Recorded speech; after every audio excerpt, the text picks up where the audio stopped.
Welcome to Hari and Priya குட்டிஸ் channel. இன்றைக்கி நம்ம சேனலில் என்ன வீடியோ பார்க்க போகிறோம் அப்படின்னா மிக்ஸி க்ளீனிங் வீடியோ தான் பார்க்க போகிறோம்.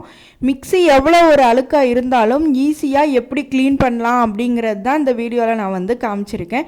ஒரே ஒரு பொருள் யூஸ் பண்ணி தான் இந்த மிக்ஸி ஃபுல்லாக நான் க்ளீன் பண்ணியிருக்கேன். ஸோ உங்கள் மிக்ஸி எவ்வளோ அழுக்காக இருந்தாலும் இந்த பொருள் பயன்படுத்தி நீங்கள் மிக்ஸியை க்ளீன் பண்ணிங்க அப்படின்னா நல்லா சுத்தமாக புதுசு போல் மின்னிடும்.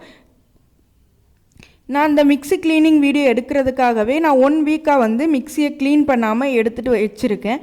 பாருங்கள் எவ்வளோ ஒரு அழுக்காக கரையாக இருக்குதுன்னு பாருங்கள். இந்த மிக்ஸியை நம்ம ஈஸியாக ஒரே பொருளை வச்சு க்ளீன் பண்ண போகிறோம். வாங்க எப்படி க்ளீன் பண்ணலான்னு பார்க்கலாம். மிக்ஸி க்ளீன் பண்ணுறதுக்கு முன்னாடி இந்த மாதிரி மிக்ஸியோட வயரை எடுத்து ஒரு நூல் இல்லை ஏதாவது வயர் இந்த மாதிரி வச்சு நீங்கள் ரப்பர் பேண்ட் கூட போட்டு அதை நல்லா கட்டி இப்படி சைடில் தனியாக எடுத்து வச்சுருங்க. அப்போது உங்களுக்கு அது டிஸ்டர்ப் பண்ணாமல் இருக்கும், அதில் தண்ணியும் படாமல் இருக்கும். இப்போ வாங்க நம்ம அந்த பொருள் என்னன்னு பார்க்கலாம். க்ளீன் பண்ண யூஸ் பண்ணக்கூடிய ஒரு பொருள் என்னன்னு பார்த்தீங்க அப்படின்னா பேஸ்ட்டு தான். பேஸ்ட் நம்ம வீட்டில் எல்லாருமே வச்சுருப்போம். நீங்கள் எந்த பேஸ்ட் வேணால் எடுத்துக்கலாம். நான் இங்கே ரெட் பேஸ்ட் எடுத்திருக்கேன். உங்கள் வீட்டில் என்ன பேஸ்ட் இருக்கோ நீங்கள் அந்த பேஸ்ட் எடுத்துக்கோங்க. எடுத்துகிட்டு இந்த மாதிரி ஒரு கிண்ணம் எடுத்து அதில் இந்த பேஸ்ட்டை கொஞ்சமாக எடுத்துக்கோங்க. எடுத்துகிட்டு அதில் கொஞ்சமாக தண்ணி ஆட் பண்ணிக்கோங்க. நார்மல் பைப் வாட்டர் தான், அதை ஆட் பண்ணிக்கோங்க. ஆட் பண்ணிவிட்டு இதை ஒரு இந்த மாதிரி ஒரு ப்ரஷ்ஷு வச்சு நல்லா மிக்ஸ் பண்ணி விட்டுக்கோங்க. மிக்ஸ் பண்ணி விட்டுட்டு இந்த மிக்ஸி இந்த இதை வச்சு தான் நம்ம க்ளீன் பண்ண போகிறோம். இதுக்கப்புறம் பார்த்தீங்க அப்படின்னா பாத்திரம் கழுவுறதுக்கு நம்ம நார்மலாக க்ரீன் கலர் ஸ்க்ரப்பர் வச்சுருப்போம் இல்லையா, அதை தான் வச்சு இதை க்ளீன் பண்ண போகிறோம். இந்த மாதிரி க்ரீன் கலர் ஸ்க்ரப்பரை எடுத்துகிட்டு ஃபஸ்ட்டு இந்த மிக்ஸியை ஃபுல்லாக நம்ம மிக்ஸ் பண்ணி வச்சுருக்கோம் இல்லையா, இதை வச்சு அப்ளை பண்ணி விடுங்க. நீங்கள் அழுத்த கொடுத்து தேய்க்கணும்னு அவசியம் இல்லை. லைட்டாக ஃபுல் சைடுமே அப்ளை பண்ணி விடுங்க. இப்போ இந்த உள் பக்கம்லாம் பார்த்தீங்க அப்படின்னா உங்களுக்கு ஸ்க்ரப்பர் வச்சு நீங்கள் க்ளீன் பண்ண முடியாது. ஸோ ஈஸியாக ப்ரஷ் எடுத்துக்கோங்க. ப்ரஷ் எடுத்து ஃபுல்லாக அப்ளை பண்ணிக்கோங்க. ஸ்க்ரப்பர் தேய்க்க முடியாத இடத்துல ப்ரஷ் வச்சு ஃபுல்லாக அப்ளை பண்ணி எடுத்துருங்க. அப்ளை பண்ணிக்கோங்க. இந்த மாதிரி ப்ரஷ் வச்சு அப்ளை பண்ணும்போது இன்னுமே நம்மளுக்கு பார்த்திங்கன்னா நல்லா ஈஸியாக இருக்கும். மூளை முடுக்கி எல்லா இடத்துலையுமே இருக்கிற அழுக்கை இந்த ப்ரஷ்ஷு எடுத்துகிட்டு வந்துடும். பாருங்கள், எனக்கு இந்த பட்டன் பக்கத்துலலாம் பார்த்தீங்க அப்படின்னா ஸ்க்ரப்பர் வச்சு தேய்க்க முடியாது. ஸோ நான் என்ன பண்ணுறேன் பார்த்தீங்க அப்படின்னா ஃபுல்லாக இந்த மாதிரி ப்ரஷ் வச்சு ஃபுல்லாக அந்த பக்கம் எல்லாம் தேய்ச்சி விட்டுக்கிறேன். கார்னர்ஸ் எல்லா பக்கமே பார்த்தீங்க அப்படின்னா நான் ப்ரஷ் வச்சு தேய்ச்சி விட்டுக்கிறேன்.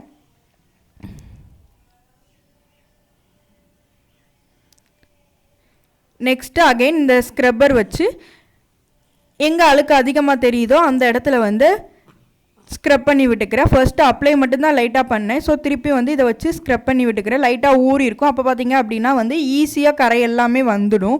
அதுக்காக தான் இன்னொரு டைம் அதை வச்சு ஸ்க்ரப் பண்ணி விடுறேன். நல்லா எல்லா பக்கமே பார்த்தீங்க அப்படின்னா நல்லா ஸ்க்ரப் பண்ணி விட்டுக்கிறேன். இப்போ பாருங்கள், ஃபுல்லாக ஸ்க்ரப் பண்ணி எடுத்துட்டேன். தண்ணி எதுவும் யூஸ் பண்ணக்கூடாது. ஸோ நம்ம என்ன பண்ணலான்னு பார்த்தீங்கன்னா இந்த மாதிரி ஒரு காட்டன் கிளாத் எடுத்துக்கோங்க. ஈரமில்லாத துணியாக எடுத்துக்கோங்க. எடுத்துகிட்டு இந்த மாதிரி தொடச்சி எடுத்தீங்க அப்படின்னா அதில் இருக்க தண்ணி அழுக்கு எல்லாமே சேர்ந்து வந்துடும். பாருங்கள் எப்படி வருதுன்னு பாருங்கள். நல்ல மிக்ஸி புதுசு போல் மாறுது பாருங்கள். எல்லா பக்கமுமே ஈரமே இல்லாமல் நல்லா தொடச்சி எடுத்துக்கோங்க.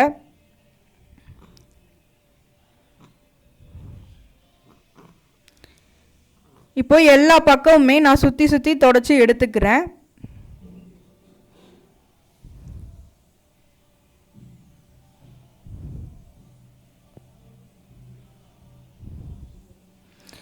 பாருங்கள், மிக்ஸி நான் க்ளீன் பண்ண ஆரம்பிக்கிறதுக்கு முன்னாடி எப்படி இருந்ததுன்னு பார்த்தீங்கல்ல. இப்போ பாருங்கள் எவ்வளோ ஒரு புதுசு போல் மாறிடுச்சின்னு பாருங்கள். நல்லா க்ளீன் ஆகிடுச்சு. நம்ம இதுக்காக வேறு எதுவுமே நம்ம யூஸ் பண்ணலை. வீட்டில் இருக்க ஒரே ஒரு பொருள் பேஸ்ட் மட்டும்தான் யூஸ் பண்ணியிருக்கோம். ஈஸியாக க்ளீன் பண்ணி எடுத்துட்டோம். இனிமேல் மிக்ஸி அழுக்காயிடுச்சு அப்படின்னு இனிமேல் கவலைவே பட வேண்டியதில்லை. நல்லா ஈஸியாக க்ளீன் பண்ணிடலாம். பேஸ்ட்டை வச்சே நம்ம ஈஸியாக க்ளீன் பண்ணிடலாம்.